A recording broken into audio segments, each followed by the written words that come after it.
Hi everyone, I'm Jenna Phillips with VelveTv, and we are on the red carpet at the Project Future's global launch party in Beverly Hills. Now tonight, the Somaly Mam Foundation is getting ready to launch their new initiative to end modern-day slavery. Let's go talk with some celebs and supporters now to find out why this event is so important. Hi Somaly, it's an honor to meet you. Tell us about your initiative and how we can help. How you can help? First of all, I would like to have the people read about us first. And then read about the traffic. It's not just us. The traffic is around the world. And then after, any kind, but you have to follow your heart.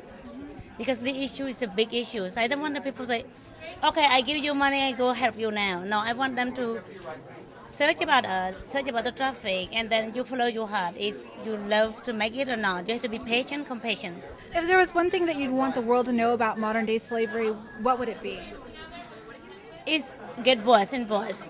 Worse and worse is, but of course that a lot of people are talking about that. But in reality, the reacting is not yet reacting. We need the political commitments. Because right now I have a lot of media help me, I have a lot of sometimes celebrity help me, but we don't have the power to end it. So to end the sex slave, we need the governments, UN. So I just ask them, what are they doing? It's time now that they have to come. More they take time, more the kids have been sold. I know you've been a big supporter of the Somaly Mam for years now. Would you tell us why it's so close to your heart? She's doing something that's truly extraordinary, which is she's not only rescuing girls out of the brothels, trying to save them from the world of trafficking, but then really kind of serving as a surrogate mother for them and helping give them a family of each other, school, medical care, job training, and trying to help reintegrate them back into a life that includes not only just the possibility of living, but the possibility of finding their dignity again. It's one of those things where if you just start with one person and try to do something, it's amazing what you can build. And really, since she escaped herself from the brothels years ago, she's saved probably 5, 6, 7, probably close to 10,000 young women. Amazing.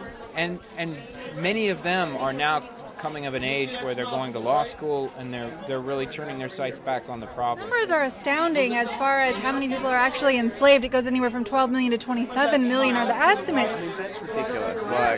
It's and it's one of those things. There's so many vulnerable people in the world, and I look at my life and everything that I've been given and everything that I've had the opportunity to do, and I feel so blessed. And I guess there's a lot of people out there who are in a position where, they're just vulnerable. There's no one to look after them. They're taken advantage of, and in the most horrible way. And so it's great. It's great what these guys are doing. I'm on the board of Project Future, Somaly Mam Foundation. So it's a very big deal. I've been working on this event from the very beginning, meeting with Seek and Soha, who definitely really are amazing in putting this whole thing together. So I've been helping with that, and Somaly Mam Foundation is obviously a wonderful organization. Somaly's just a completely inspiring woman, and I was just completely moved by her book. What did you find most inspiring about her book? Her strength, her utter strength. I mean, what she went through, I can't even imagine. And the girls in the shelters, when you meet them, they're very young, but there's a joy and a hope surrounding the whole place. It gives me goosebumps talking about it. But, I mean, Somaly's love just radiates throughout all of those girls. Somaly Mam, I can't even give her a word. She's just an amazing. She's my personal role model, and she gives me inspiration.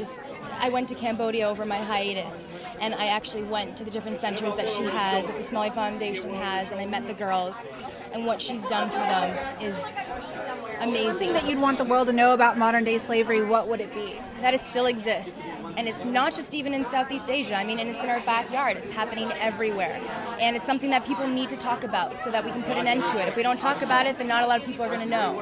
And so that's what I think, events like this are absolutely amazing. People are having conversations about it. We're all here to support this. So that's what needs to take place. We need to start the conversation. Sex trafficking, it really spoke to me. I mean, to think of a child hungry, that's a very sad thing. But to think of a 4-year-old little girl who's forced into sexual encounters with men over and over and over, and just victimized in a way that most people will never understand, I had to do something. I had to be a part of it, and Somaly Mom was something that kind of fell in my lap, and my sister AnnaLynn, obviously as well, is a huge advocate for them. We're goodwill ambassadors for Somaly Mom Foundation.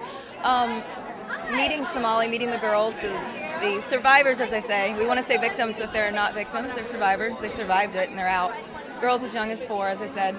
Went to Cambodia, just met these girls, met Somali, and I went there to do something, like to change the world, but they changed my life. Working with Somaly Mam Foundation has been crucial to my life in that it allows me to actually gain sleep.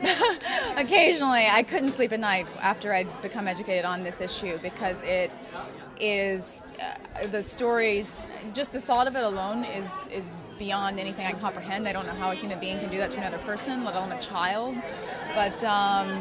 But working with Somali has changed my life, and a part of me heals every time we save a little girl, or I get to hold her hand or dance with her or talk to her, and see a life that's changed forever. And that life, obviously, following in the footsteps of Somali, how many lives is that young little girl going to touch and change and save?